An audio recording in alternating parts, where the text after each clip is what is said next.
What is up, everyone? This is Ronnie, your host of the Ronnie Asani Show. My number one goal in this show is to bring you some of the most amazing and accomplished individuals in the business world to share with you some real, raw, and authentic business insights. We sit down and talk in a casual setting, nothing too serious, yet we unpack some of the most incredible ideas, concepts, and best practices. So please sit back, relax, and enjoy the show. Oh, and don't forget to share the love. Like, share, and subscribe. Gracias, amigos. What is up, everyone, and welcome to another episode of the Ronnie Asani Show. In today's episode, I'm joined by Sam Norton, founder of Fluid Intelligence. Sam works with individuals, businesses, and organizations to develop leaders to be highly effective at delivering results, leading confidently to transform systems and strategies whilst remaining authentic and true to their own values. Sam helps businesses through leadership development, corporate consulting, developing talent optimization strategies, and maximizing individual and team performance. In this episode, Sam and I sit down to talk about how to create a high-performing culture and what effective leadership is all about. We're live. Mr. Sam Norton, thank you so much for making this. I appreciate it. Thank you. Yeah, it's great to be here. I'm very grateful. The sun's shining outside, even though we're in a beautiful air-conditioned room, so it's great to be here. Well, we got a lot of light shining on us here, so that kind of replaces the sun for the time being. Yep. We were just talking about public speaking.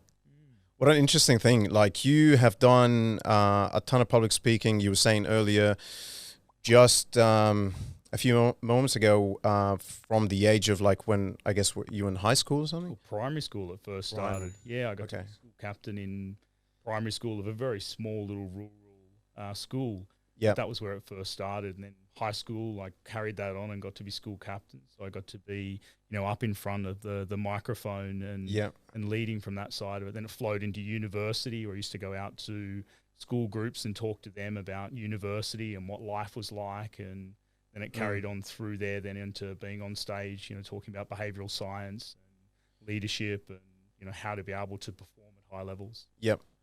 Do you, so public speaking, is it something you're passionate about, or do you see it as part of your job? I love it. I love doing things that, and I kind of always have. I love adventure, and I love the challenge around doing things that, scare the hell out of me. And getting on stage definitely scares the hell out of me. Are you an adrenaline junkie? Absolutely. Yeah. Definitely. I'm a little less now because I have 2 young children, and my wife doesn't like so much of that anymore. It's actually quite funny. One of my really good friends, a great entrepreneur of mine, it's his birthday next week on Tuesday, and he rang me up and he said, let's go jump out of a plane and skydive. But now that's a little bit less limited with my family. So before that, we used to jump out, have an idea in our mind of some business challenge or something that we were doing, and go jump out of a plane. And the gravity and the fear factor of free falling with this question in your mind would pop an answer through very quickly, kind of force you to make a decision based around it. And I used to really enjoy that side of adventure and that side of adrenaline, if you say. In a way, it helps you conquer limited beliefs and fear, right? 100%. It's the same for me, getting on stage multiple times in front of large audiences and small audiences, and in front of PhD doctors and a whole variety. And I still get fearful every time I walk on stage, but there's definitely some processes that I've learned to go through where you can dissolve that fear before you get onto it. I like to still feel a bit of that. I like going through the feeling of, what that's like. And I love getting on stage and it just being the microphone and just being me and really clarifying what my thoughts are going to be and what's going to come out of my mouth. I like to be a little bit structured, but I love the free approach of investigating in my own mind what's going to be most value that I can get out to the audience and how I can connect to them. So is that on the spot? So what, if I got this right, you do your research and you prepare well, but you also give enough room for yourself to kind of improvise and see what you want to talk about, and be inspired in like right in the middle of it to share things that you didn't prepare for. 100%. Yeah, I love that side of it. I love the free approach of, understanding also what an audience is really wanting. That's that's a question I'm asking myself the whole way through. What's the most value that I can add to them? And what's the main common question that they're really here today? and how can I answer that? And often if I go with a fixed structured approach, which I think it's valuable to make sure I do that so I hit the particular pieces, but then I'm also looking, one, what can I add value to them? But also two, in me, what am I learning while I'm on stage? And it may have been something that I've read 10 years ago that may just come up, and it's something very apparent for me to be able to say. So I like learning, where my knowledge comes from, rather than it being just completely scripted. I like that side of it. Can you please bring the mic closer to you? Closer, better? Yeah. Maybe just pull it a little bit but like have it pointing. Yep, perfect. Better. Yeah, that's perfect. That's better? 100%. Excellent. We got there in the end. All right. So the focus in this episode today is everything around leadership. You spent a lot of time, and especially in your company over the last 8 years or so, helping individuals and organizations in a whole sweep of things from, how to become a more effective leader. You also help organizations with things like setting up business structures, change management, how to develop high performance teams and whatnot. So there's a few things that I think we should definitely dive into. But perhaps we start with one of my favorite topics, and I believe it is yours as well, is the topic of leadership. And for me, leadership is something, I could be totally wrong, but I feel like it's something that's always evolving. And I'm kind of curious what you think leadership is, and whether you do agree that it's been evolving, and how do you define leadership today? It's a really great question. It's such a broad topic as well. Yeah. So I think obviously, those that can simplify it down to, the smallest form that gets traction around that, I think is obviously where we best start in such a complex topic. Sure. I think there's multiple different ways of defining leadership. Yep. Ultimately, I think it's in two parts. It's understanding who you are as an individual, and then how you create influence and impact based upon that. Yep. And then how you determine, and through your perceptive awareness, through the senses that you have, how you're able to then engage and also meet the demands based around those, the stresses that come at you. So those best leaders in the world, and that's my mission in life, is to work with the leaders of the world and the future developing leaders that are going to go up and have, massive impact around, who they are and what they can do within the world. Interesting. You mentioned sensory skills or capabilities, or, talent, whatever you want to call it. So is one of the things that you do when you start working with people is to help them understand their strengths in terms of communication? Is that like a core focus of yours? Oh, you're a great listener, or perhaps articulating your thoughts and relating them to what people want to hear, or what will motivate them. That's how you can go about it, etc.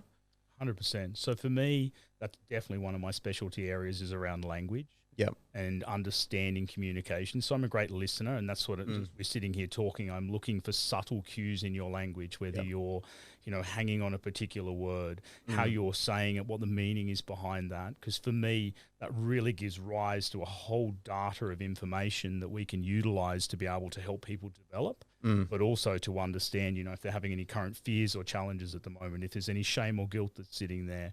So I'm looking for all of the emotive responses based around language, and language has a real science to how it then comes out from that, in particular around behavioral science. So very interesting. So for example, let's talk about me. Okay, let's take me as an example.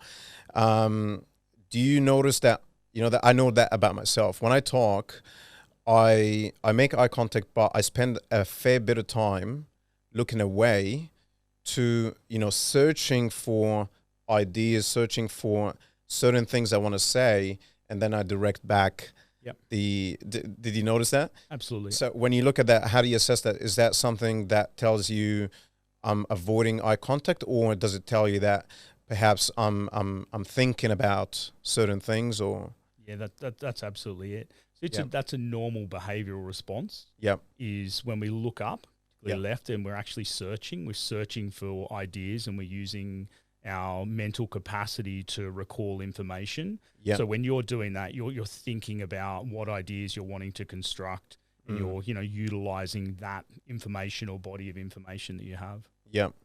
And I think when you look down, you're trying to recall memories, or is that, Yeah.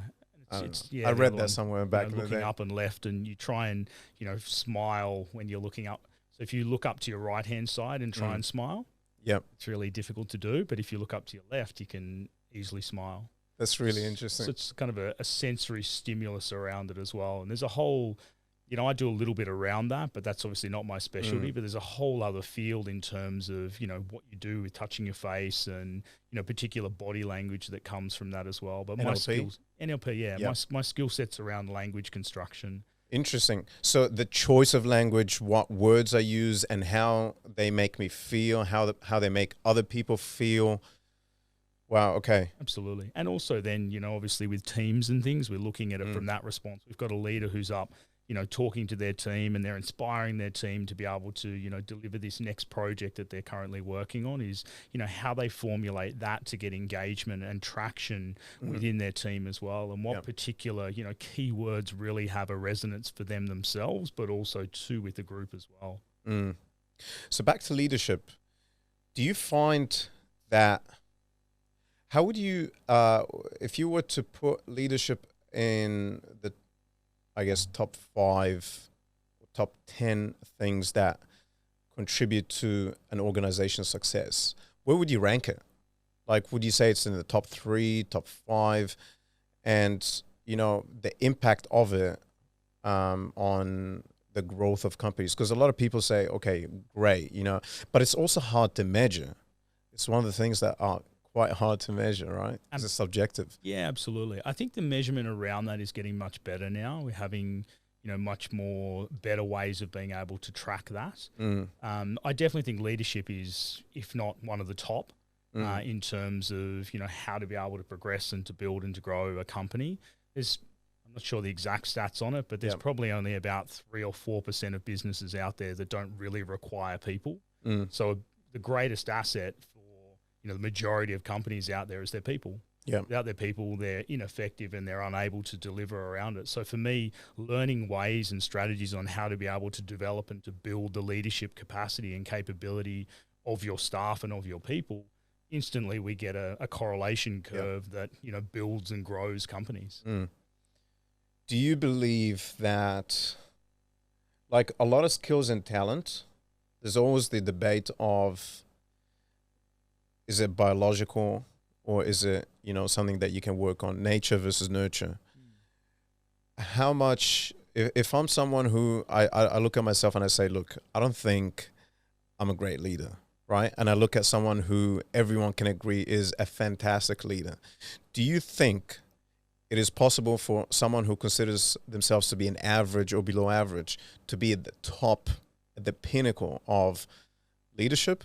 Or is it just about like, okay, how much can we improve? And at the end of the day, any improvement is better than none. 100%. That's a really, really great question. I think to simplify it, everyone is a leader. And everyone is a genius. It just depends upon in the area that's of highest value to them and that they're most enjoying and they're most inspired to engage into.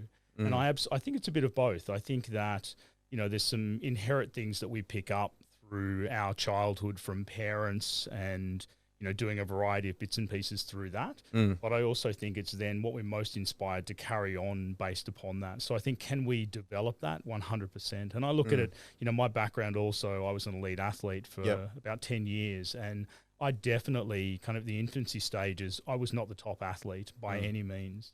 I was an average kind of middle level athlete, but I just figured out for me, I knew that if I trained harder than anyone And if I got smarter and if I went out there and failed twice as much as everyone, I'd get better. And it got to a critical point where, you know, there were 2 or 3 other great athletes who were better than me at the time. And they got to a point where they couldn't hack the training anymore. They were unable to go out and to lose, and they'd lost a couple of competitions. So immediately from there, I jumped up. Wow. So I think it's understanding, what works for you around leadership. Do you have who's your favorite athlete? It's kind of changing topics for a sec. Do you have one, or maybe more than one? I have multiple different athletes, I think, and there's different characteristics. I'd definitely say one of my favorite athletes I'd have to back myself would be me. Oh, yes. And I think one of the other, I enjoy golf at the moment. Since COVID, that's been a bit of a focus for me as I got out and played a lot of golf. And I definitely think Tiger Woods, I think I love new innovative athletes that come up very quickly. I love that side of it. But I think at the same point for me, it's also consistent athletes that are at the top of their game. And that's very difficult to maintain for, 3 to 10 year period of time. And that's where Tiger Woods has been phenomenal for that point of view. So I kind of dug into Tiger's story a bit because he came back. His comeback story is one of the best. After having personal issues and, dealing with the media and a lot of people looking at him not necessarily in the best way possible due to certain things that happen in his personal life. But also like physical injuries. We're talking about, massive back problems. And being able to come back from that was just... And winning, what was the tournament? Do you remember? He won a major tournament. Masters, yeah. Masters, he won several of those. But after he came back? Yeah. Okay. Yeah, okay.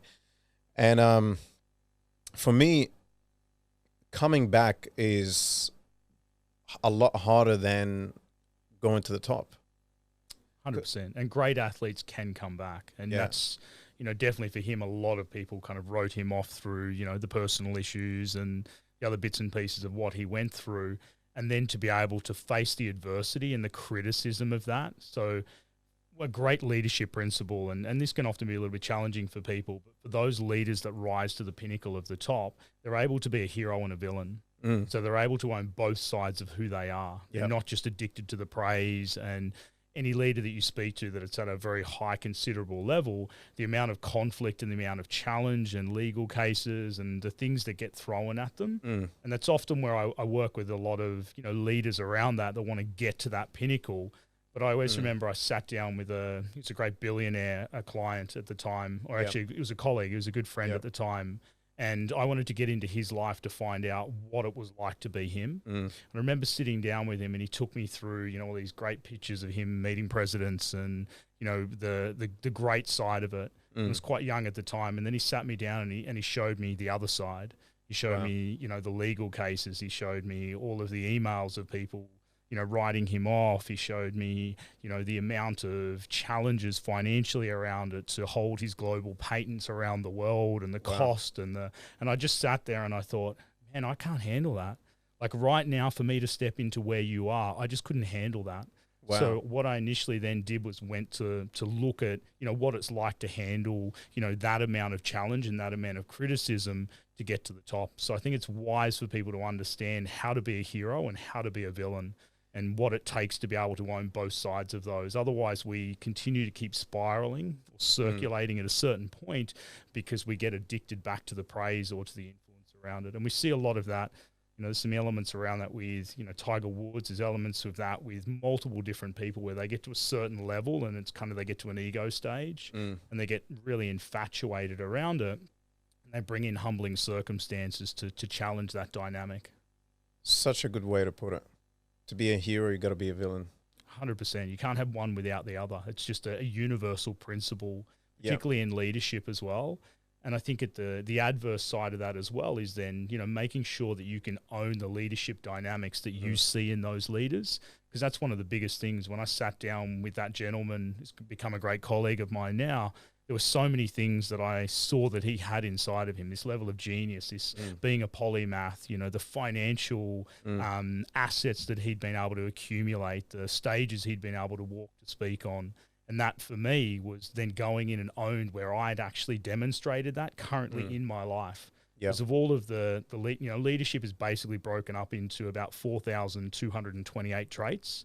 Each individual, what I have, you have. And what every individual has, that's the construct that makes that up. And those leaders that can own all of those traits, or the majority of those traits, then they're able to see what they see in someone else, they see in themselves. And we create this ability to not have this separation or this conflict, or comparison is a better word, in being able to compare yourself to what they have, to what you have, as opposed to owning the true magnificence and uniqueness that you have, but also being able to see what they can do, you can also do in your own significant way. It must have been super transformative. I'm trying to visualize or even put myself in that position, being in a place where this person, very successful person that you just referred to, showing you all the ups and all the pinnacles and the great things that happened in his story, and then showing you all the down times and all the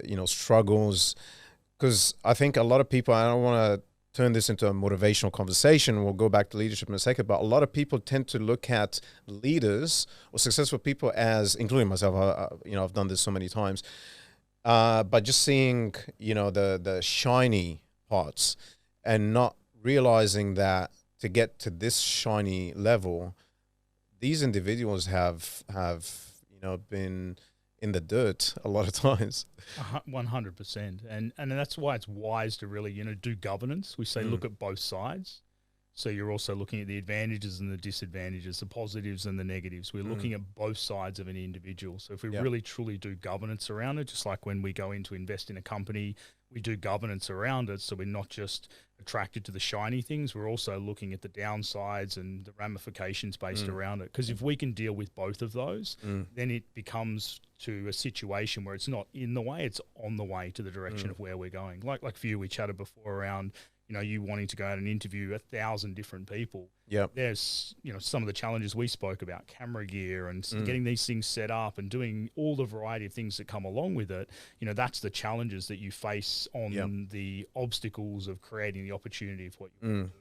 The biggest challenge, quickly on that, the biggest challenge for me was to believe that people were entertained, or people that I wanted to bring on board as guests, that they will entertain the idea of, okay, this person has not done this before. And so it was like this barrier in my mind. Would anyone want to come? Who would be the first 5 people when I don't have any established record? And I quickly found out that it was just a limited belief. And it was just one thing I had to cross over. Obviously the camera gear was or like the whole setup, there was a bit of research. So I had to, rather than trying to ask people and being spoon fed, I had to dive into it and really, research and stuff like that. So being an athlete yourself for many, many years, how much do you draw from your journey as an athlete and what you've learned into the day-to-day work that you do with your clients? A lot? Yeah, a lot. And it's interesting, initially I tried to remove that kind of part of myself. And I wanted to be, very corporate and professional and, business-like. And what I realized that so many of the clients that I had were so fascinated in what it was like to be an athlete. And there's a direct crossover between the two. Any high performer in any of the different fields, there's so many commonalities around that. Really, drive an individual forward. But for me, even from, setting a program, I did some stuff a couple of weeks ago with a client around goal setting. And it was a big thing for me around that. We would set a 4-year plan and we would break it down into micro and macro cycles and what were the goals in each one of those weeks that continued to keep building on the ability to go to the Olympics and what it was going to take. And it was just something fascinating around breaking something, for me, what I thought was so simple, and then building that out for someone based around what are the different cycles, what currently is happening in your business at the moment, and what are the business cycles, and how do we overlay that then with your team, and what are going to be the goals based around it. There's a lot I draw on from my athletic experience and from my coaching experience as well, you know, coaching from Paralympic athletes at Rio Olympics to, you know, a whole variety. I love understanding, you know, for me when I work with a client, you know, how they really think and then how we position that to in what they want to then achieve, because there's a lot of different strategies on how we then get them to perform as a leader, you know, to their best degree. Yep. I noticed on your LinkedIn, you mentioned the term lead confidently. Is that right? You have that there? Which one was it? Lead confidently? I lead confidently. Yeah, absolutely. Yep. What is it? What does it mean? And how do you help? How can I lead confidently? Yeah, I definitely think one of the principles around that is ownership. Is owning who you are. And if there's anything that you perceive is different from who you are from someone else, for example, within your team or the direction of where you're wanting to lead, it's wise to go in and identify what that specifically is, looking at those traits, looking at the actions that they demonstrate, and then go in and own that. So then, you know, it's not in the way of you thinking, well, I don't have that. So that becomes one of the barriers. Cool. And then it depends upon whether I generally split it into two areas. There's, you know, executive confidence, and then there's entrepreneur confidence. Right. And I think there's while they have a lot of crossover, there's often a little bit of a difference around, you know, what they're doing. And there's a lot of corporate organizations that are very innovative now, more of an entrepreneurial style. And then there's entrepreneurs that are more of a structured kind of formal approach, like a corporate organization as well. Yeah. So if I'm an entrepreneur growing a business, starting on my own, I guess the type of leadership that I need would be a little bit different than a CEO of a company with 50,000 people, right? By virtue of the size of the organization, you know, having to look after 50,000 people is a lot different than having to look after myself and convince third-party people to say, look, you need my product, you need my service, or trying to tie partnerships. It's more about the confidence that you have to have there is more about confidence in just your ability and what you know, the value that you bring. Whereas, you know, if you're a CEO of a company, that's probably something that you know, being an entrepreneur, what you have to have is just one of many other things that you need to have as a CEO of a major company. So I guess with the idea of the crossover, what are the things that you think you need to have if you lead a large enterprise versus smaller, or maybe if you're just an entrepreneur? It's a great little question. And almost if you pull the CEO out of a large scale company and put them into the entrepreneur's shoes and get them to, you know, run their business, there's going to be elements they're going to struggle with as well. You know, they've built up this great ability, or most have built up this great ability to be able to delegate out, to have, you know, very big picture overviews in terms of the organization, to have great channels of information that feed information back up to them and structures around that. And then, you know, you often look down into the entrepreneur that's just starting up through that phase, and it's really around them, you know, creating a structure, and, you know, they're basically the jack of all trades initially to start with, and they're looking to try and delegate pieces off, you know, within their business. A cool little exercise around that for, you know, some entrepreneurs is actually looking at all the roles that they currently want in their business and then putting them up on sticky notes and actually having a look at CFO. Okay, currently that's Sam. Okay, over CEO, that's currently Sam. You know, sales, that's currently Sam. And then as you go through, then delegating those pieces off. So you can see that these are all this is the current structure of how I want this to be, and then how I'm then able to delegate that off. Yeah. And I think for entrepreneurs, it starts with, what are the things I'm not good at? And who can I get to fill that space so I can focus on what I'm best at? Cool. Yeah. Which kind of leads me to the whole idea or the topic of setting up business structures for, you know, to be able to be a better performing team or organization, and I'm kind of curious with your work and what you've been doing. What are the things that you look at, and how do you what sort of advice do you give to people or organizations to set up high performing business structures? Yeah, absolutely. Yeah. There's some software that we use at the moment through talent application or talent optimization in understanding how to build and to grow high performing teams. So I think that's definitely one area. You know, we look at what's the current business strategy, you know, what's the strategy and what's your strategic focus around that. And then we look around how do we optimize your talent to be able to fit into that strategy. We use a series of different data substrates to be able to, from behavioral assessments to understanding individual capabilities, and then looking at who then is best positioned to be able to activate onto that business strategy. It kind of fills in the gap between where most people don't know how to get to is how do we now, what's our talent strategy and how do we get that to feed into our business strategy? That's where a lot of confusion and complication often is. That sounds complicated already. Yeah, do you look at occupations or job descriptions and say, okay, these are the type of skills that we need, and obviously you have your hard skills and your soft skills. Do you focus more? Okay, so you say hard skills. Okay, put that aside because that's, I guess, a lot of times more straightforward. Do you have you had experience, being a software developer in X, Y, and Z? Cool, you got that.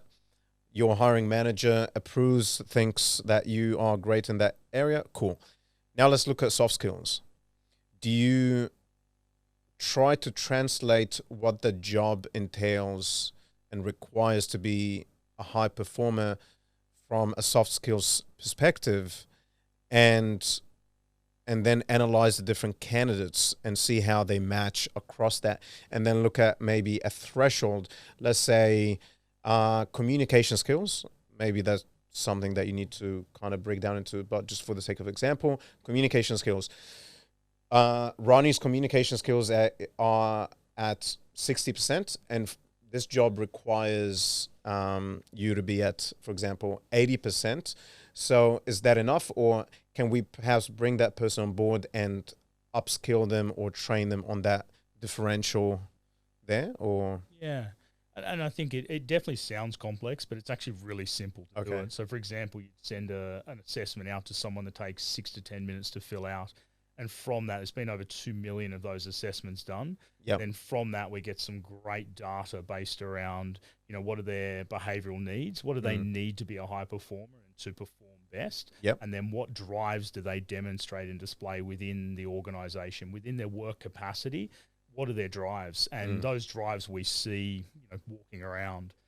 Within those individuals within the organization. So we're able to get that data that's often hidden and, the difficult kind of what you said before, it's a little bit of the intangible. How do you quantify that? So that's the information we get based upon that. And then we're able to then position that best suited towards a position or towards a role. Yep. And then we also overlay that then with what are the actual strategies. We have a strategy framework where we utilize the strategies of the business or within that particular team. And then we overlay both of those to have a look. Okay, great. So within those quadrants at the moment, there's an area over here around innovation. Yep. There's an area down here around commercializing particular products within the business. And based upon that behavioral assessment information we have, who's best positioned to be able to take action towards that particular strategy. And then as a team, we're also looking who also counterbalances that. We can't just have everyone over here in innovation who's designing these new products and driving that. We also want to have someone over here who's going to stabilize some of that, like a financial controller, a CFO, or someone's that's going to hold some of that data and also create a well-versed, rounded team as well. So we're not, it's kind of like a sporting team. We want to make sure we've got different roles that are going to create the best high-performing team rather than just a soccer team full of strikers and no one who's going to be able to defend and to, save goals and protect the... Yep.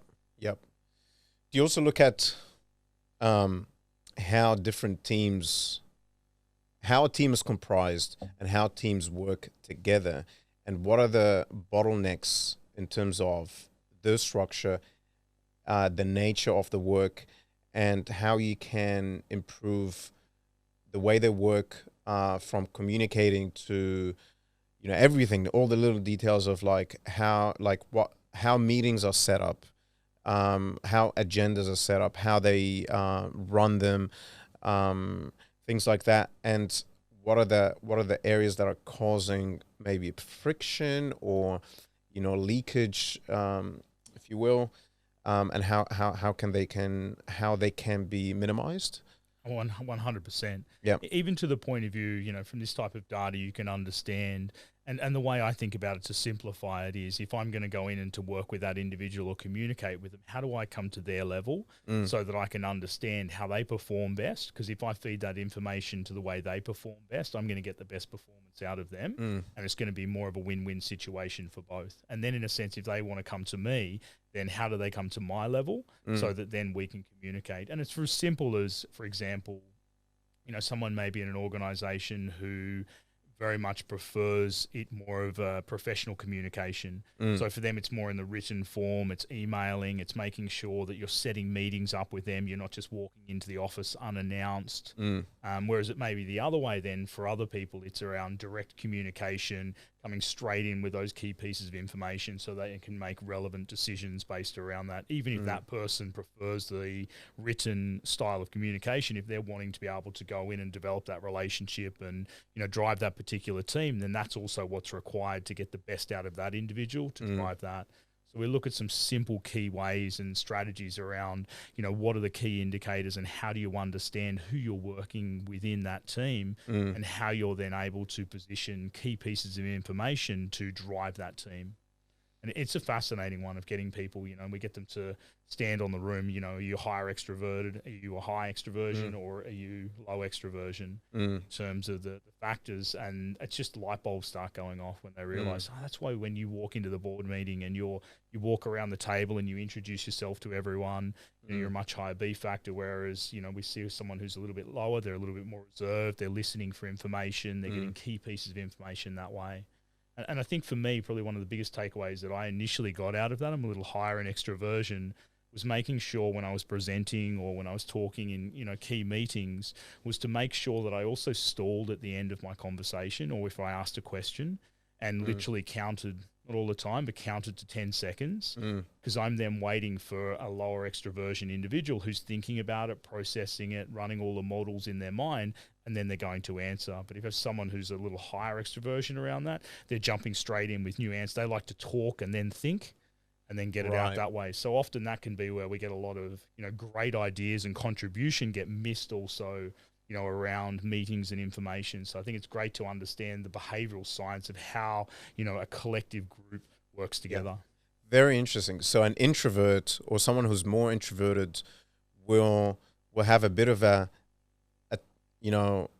downtime thinking, processing what you had just said, and looking for certain cues or certain things that they want to address. And so versus an extrovert who will just jump straight into it. They will not reassess. They will not, because perhaps an introvert will question a few things or even question their take about what they're just about to ask or maybe comment, whereas an extrovert perhaps might not really care and will just jump straight into it. Very, very fascinating. And they also, an extrovert, there's no right or wrong to these. These are just the makeup of, the behaviors that we demonstrate. Of course. And what we see as being most value. They will jump in and they will actually talk and then think. So they'll start talking and that's how they formulate their ideas. So it's also wise to know if you're then working with someone like that, it's about having that, 5 minutes of small talk, about what they did on the weekend and then jumping into a business conversation as opposed to going straight in and going, right, let's get straight down to business. But for them, that's actually their need. They need that and they require that then to be able to access that level of information. Otherwise, they can see you as being abrupt and not developing the relationship, because for them, it's all about getting that relationship with that individual. When they get the relationship, it creates that comfortability and trust, and then they can, explore all of those ideas. Wow. So the concept of values in an organization, values for an individual, the values of the leader or the leaders of a company, I'm kind of curious, how do you see the concept of values play within organizations, and how that impacts the success of an organization and also affects the effectiveness of leadership? Because everyone has different values, right? You and I will probably have, if we were to like sit down right now and say, okay, what are your values? Let's actually do an exercise, run through your personal values, right? Do you, are you someone that puts work first, family first? Do you have certain beliefs around, perhaps religion? Do you, what are your values around helping people? Are you someone that, looks after yourself first and then helps others? All these different things. There's a lot of them, right?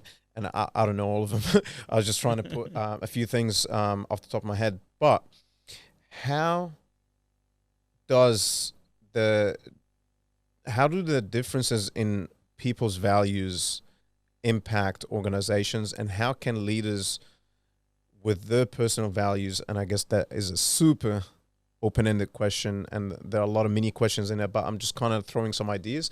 Yep. And I'm kind of keen to get like your input on that. Yeah, absolutely. So everyone has their own set of values, just like a fingerprint. That's how we identify, values is very unique to each individual. And I think as an organization, it's wise to know, what those personal values are of your employees and of your staff are. If you can understand what their values are, then you can link their personal values to company values. It's just often many organizations try and do it the other way. They try and develop, they're going to spend a couple of days off-site developing values and coming up with some fancy names. And, often I'll go in and ask a couple of leaders around, what are their current values, and, how do we see that demonstrating in the business? And that often, can be quite challenging and confronting, because it's ultimately what's tangible actually is the value. So it's wise to be able to understand what are personal values, and then to be able to obviously formulate business values. But often the business value is an accumulation, just like culture, of all of the individuals and the people. So I think it's wise to establish individual values first. And there's a great, 13 different questions that you can establish values very quickly. That work a lot with clients around that. What do you spend your money on? Where's your time dedicated? Internalizing around thoughts.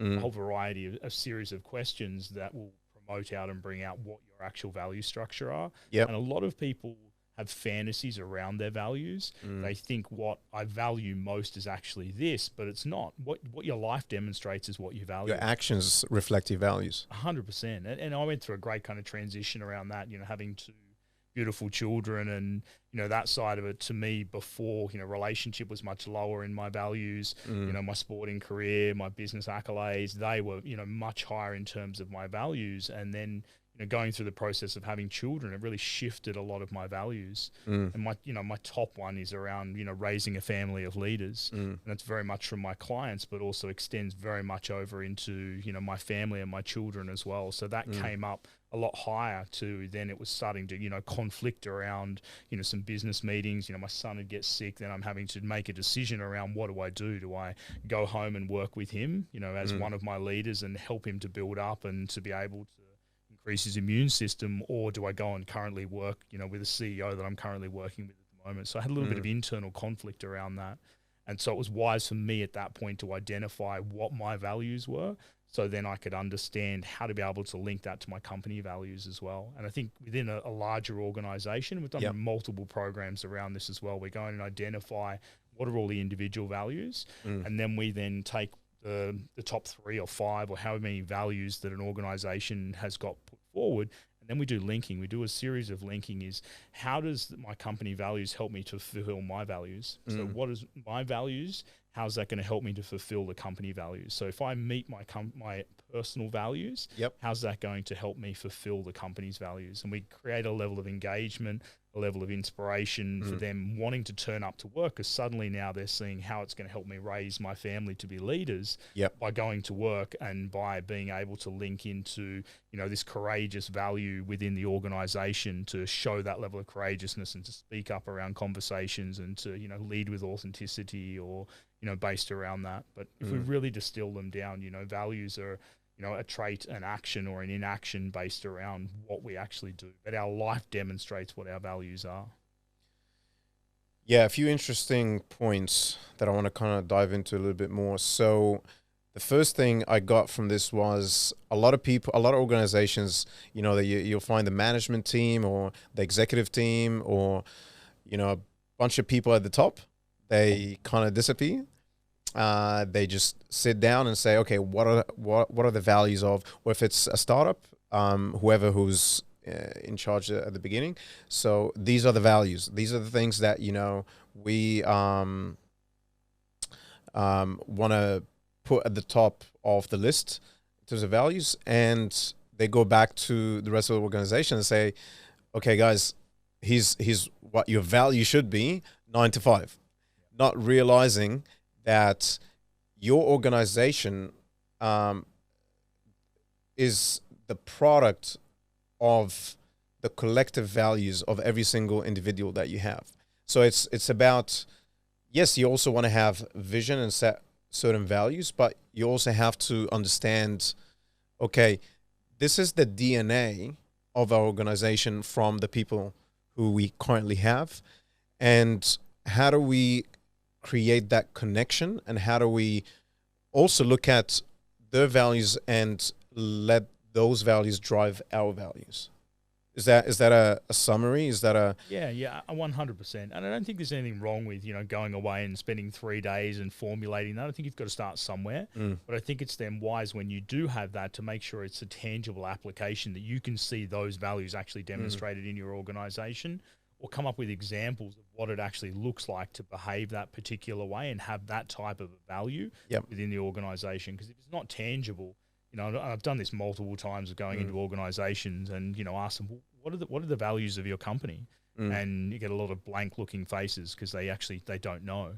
But then actually, how do you actually demonstrate those values within the organization? So I think it's wise as, senior leadership and things to be able to make sure that that's tangible and gets traction within an organization. And also for those, other employees, whether it's working in the warehouse or wherever they are, to actually feel like they're part of it as well. And and that's how we build cultures. And, we look at great companies that have that level of culture because they feel a part of it. And it's just like your family, when you feel you fit into your family, which there's definitely times when you don't, but when you feel like you fit into your family, you see that you have those same values. You mentioned earlier your kids, and that you have this thing where you want to raise, your children to be effective leaders.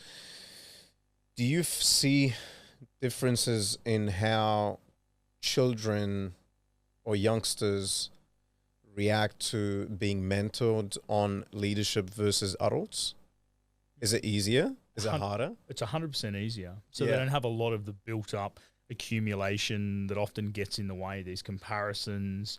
Children are very quick to get things and to, I've worked with children as young as 4 years old on leadership principles, and they're very quick around, understanding that. It was a great one with my son. I actually went into his daycare at the time, and he was getting some challenge around dynamics around interacting with other children. So for him, he's very outgoing. He loves, kind of being a leader within the group.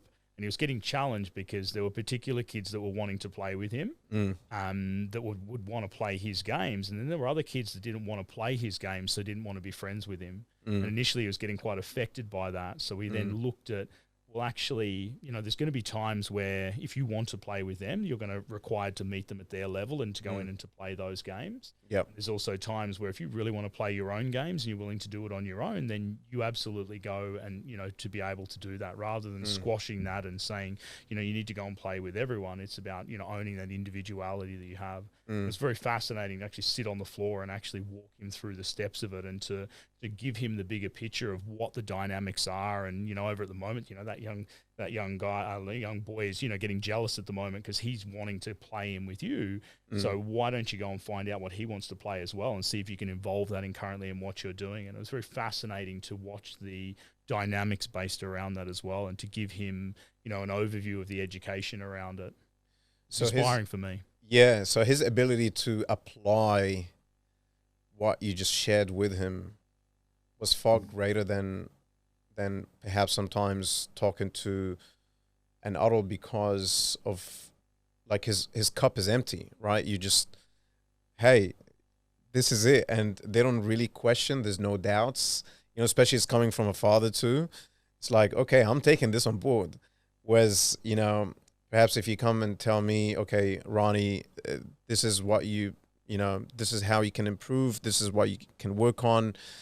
I'm going to smile in your face and I'll be like, yep, Sam, awesome. And then I'm going to go back and like, oh, you know what? Let me have a beer and contemplate on this. He might be right. Not necessarily, etc. And I think a lot of times this is what pulls us back of not, when we second guess advice that we get from people that's a lot of times we reach out to in the first place. 100%. And it's interesting. And to explain around that, I would say it's wise to know what, for instance, what your values are. So if I was going to give you feedback, I'd give you feedback based around what's high in your values as well. And I'd link it to that. So for example, with your podcasting at the moment, and it might be around, particular construction around questions or something. And I would say, at the moment, I think it might be wise to look into, trying a different development around this, because that's going to help you with those leaders and with those entrepreneurs that when you're coming in to be able to speak with them. So what I'm doing is I'm opening up your value system. So you're being more receptive, you're being more engaged around that. Rather than just, coming in and saying something like it's dreadful what you're currently doing. I don't think you're going to go anywhere. You're not going to amount to anything. Boom, I'm going to shut you down very quickly. Right. And, you're probably not going to get anyone else to come in and interview with you. While I know that's not true, that's shutting those value structure down. So I think it's wise to learn how to communicate within someone's values. And that's what the most effective leaders do. Whether they're aware of it or not, they are communicating in value structures. So learning about other people's values, is it a matter of being attentive and listening, or is it also something you advise? I'm not sure. I have no idea actually about this. Do you also ask people directly, hey, Sam, what are your values? I'd love to know. Do you find that that's effective, or is it the best way, or are there other ways that are more effective than just directly asking people? I think asking is definitely one way. You may get a little resistance around that as well. They may ask you, why the hell are you asking that? Yeah. But I think it's around, what do they demonstrate? What do they currently demonstrate in their life? So at the moment, if you walk into our household and you saw my son, he gets home from school, he's out hitting golf balls, he's out putting, he's out learning about Tiger Woods, he's trying to figure out how to better himself in terms of his own mental performance. So we get a bit of a snapshot into, his values based around that. And that's what we're looking for. What do they demonstrate within their life? And within about 5 minutes, there's a series of questions you can kind of ask around that. But I'm looking to, understand, what does your life actually demonstrate? And, what do you see as being most valuable to you that your life actually demonstrates? And it's interesting, some people say, my values are being financially free. But if we actually look into their life, that's the fantasy. The fantasy is to be financially free. Every time they get, $1,000 comes in, it gets spent on their children or gets spent on consumables, as opposed to actively saving and building and investing in wealth. So I think that's where we can often have a bit of a conflict. And I've seen many people get some eye openers around the fantasy of what they want their life to be, as opposed to what their life actually is. And that's difficult because you create a gap of separation between where you want to be and where you actually are. And that, creates a lot of challenges internally within yourself of, not living true to who you are and where you want to be as well. That is a great takeaway, I think. Your values are not what you say they are your actions, and how your actions reflect, how your life reflects your values, rather than just saying, my values are X, Y, and Z. So I think that's probably my biggest takeaway as well, from this conversation.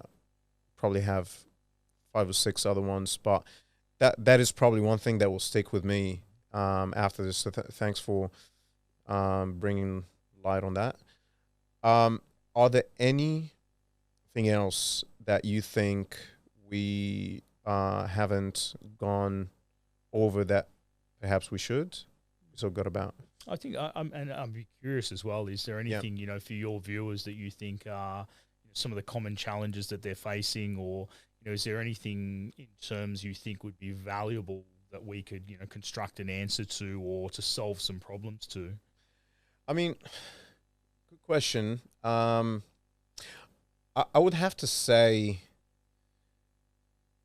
what it takes for someone starting a business from a leadership perspective to grow their business, besides all the technical background and skills they need to have. What are the 3 main things that I need to work on from a leadership perspective that will really put me on the right trajectory in my career? I think that would be my question. That would be a lot of people's question as well. It's an inspiring question to really jump into as well. And again, I think it depends upon the application of where they're at and what's most positioned. I like to be precise in getting results and delivering based around that as well. So I think, so let me recap on that. So the 3 main components that's going to help an individual starting a business to develop that level of leadership. Yes. I think the first one is understanding, where do you want to go? What's your purpose? Where's your goal within the business? Because it can be 2 very different questions of going, well, great, you want to run $1 million business and have a lifestyle business that you can travel around the world and you can run it from a computer, or you want to go out and create a company of 10,000 individuals and have 85 different locations around Australia. I think it's knowing where you want to go, so that then you can start to construct. And for me, it's a principle of the end in mind. I'm going to, what's the end in mind? Right now, where do I see that and where do I want that to be? And then break that down into all of the steps that construct kind of the strategy or framework around being able to do that. So I kind of look at it in 2 different ways. There's the structure or the strategic component over here. And then over this side then is, emotional mastery, is how do I master my leadership emotions so that I can go in and be the hero and the villain to develop, so that I can go in and understand ownership of the traits that I have that I perceive in someone else. So, for example, Bill Gates just popped in the head, but I don't know why, but Elon Musk, or, my man, right there. This is perfect, sitting right in the middle as well. So it's looking at, what traits does he apply, that level of innovation and aggressive foresight into, developing future concepts that commercialize very quickly. That's something I'm interested in with him. So it's then going in and owning, where do I actually have that in my life right now? Where am I developing future concepts? For me to be around data analysis and analytics around human performance, bang, and I can start to list off, a series of those until I see what he has in myself. And it can be a difficult, daunting task for a lot of people to do that, but I guarantee you, if you stick with it, you can absolutely see the difference based around that. And that's where I see, a level of fast progression for individuals being able to do that. And it's kind of like the principle of, having someone who's running a $10 million company, or let's say $100 million company, come down and work in the individual who's running it, $1 million company. Their level of traction in that, they're going to grow and to scale that company very quickly because they have the capacity and the capability and the ownership to be able to understand what it's like to do that. And we flip it the other way and we bring an individual who's running $1 million company and put him in a $100 million company. The likelihood of that company actually deteriorating, coming down in terms of gross revenue and turnover and things, because having to face a whole new set of challenges based around that. So I think it's wise to go in and own that level of understanding of what you compare yourself in them. Because nothing's actually missing. The 4,228 traits that we all have, that you have, that I have, we can go in and own those. Then we separate that comparison and we own our uniqueness and we accelerate our skill and talent. 4,000? Yeah, 4,000. It's over 4,228. One of the top behavioral experts, went through and identified those through a series of time through dictionaries and understanding trait application around those. That's not proprietary to you. That's Not proprietary to me. Okay. Widely used. Okay. He was just the individual who was diligent enough to go through and formulate what that actually looks like. That sounds like. Excuse me. That sounds a very, very large number of traits. My simple mind cannot wrap my head around how would you have over 4,228. Awesome. I think we covered about close to an hour of. Goes quick when you're having fun. It goes quick when you're having fun. Yeah. No, this has been amazing. I certainly enjoyed every minute of it. Thank you so much for your time. Thanks for sharing all the golden nuggets. A lot of key takeaways. Yeah, it's been a pleasure. Thank you so much, Sam. Thank you. I've thoroughly enjoyed it as well. It just feels like a great communication around leadership principles and the construction around your questioning as well. Yeah, and I think to those out there listening as well, go out and to live your purpose and to lead your life the way that you want to be able to make it as well. And yeah, if you're able to help me build that capacity around working with world leaders, then I'd love to have some chats with that around you as well. Absolutely. So for anyone who would love to get in touch with you, the fastest and easiest way is to find you on LinkedIn. Yeah, just jump on LinkedIn. I'm very responsive around that in messaging, and you can have a bit of a look at some of the things that I've done around that as well. But LinkedIn, is a primary place that I'm really quite active in as well. So jump on and read some articles, or have a bit of a look and reach out. Fantastic. I'll make sure I put also links to your profile. Sam Norton, thank you so much, mate. I appreciate it. Thank you, and I can't wait to see when you're looking back on 999 and you've just finished the 1000th interview. One step at a time. I do appreciate that. You sound like you believe in the goal. It's quite big. I'm just taking it one step at a time, but it's something that drives me every morning when I get up. That I want to bring all these different people with diverse and interesting backgrounds to share their experiences with people. So yeah, look forward to it. Thank you. Thank you.